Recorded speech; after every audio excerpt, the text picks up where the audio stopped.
The document that I'm passing out speaks about the illegal clandestine operations happening behind the terrorist watch list today. So I came here regarding police harassment 6 months ago, events that unfortunately continue to occur to this day. And what I didn't know at the time was the reason why I was being arbitrarily investigated, along with the aggressive measures that they were taking to do so. This led me to finding the deep corruption happening behind the terrorist watch list today. So there's three components to the terrorist watch list. There's the no-fly list, the selectee list, and the KST file, which not many people are aware of. And within the KST file, there's three subcategories, one of them being a silent hit list for non-investigative subjects. A list that's been known to catch many unsuspecting innocent American civilians, that including whistleblowers, journalists, and now down to students at universities, which I don't understand how a whistleblower, a journalist, a news reporter would purport a nexus to terrorism, as that's the requirement for inclusion into this subset. What's going on with this list is not only illegal, but it's being used for purposes that go directly against the HSPD 6 executive order that was issued by the president in 2003.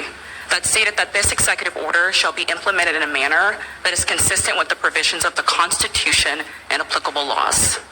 That's what was stated in the executive order issued by the president in 2003. The executive order only gave them a screening tool for known and suspected terrorists, not the authorization to deviate from that and create a silent hit list for non-investigative subjects, to which all forms of invasive surveillance, infiltration, and sting operations are utilized against the individuals that they have enlisted into the subset.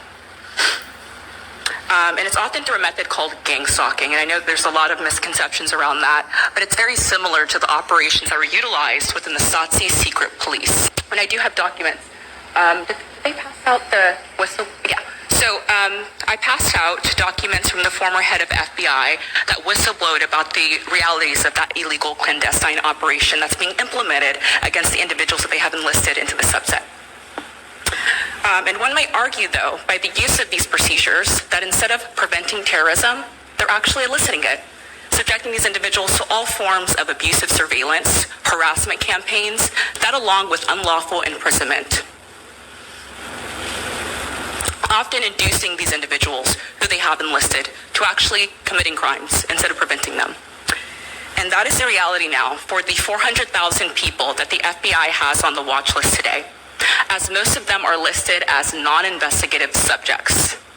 These are oftentimes innocent American civilians who oftentimes have no relation to terrorism at all, or even a criminal past.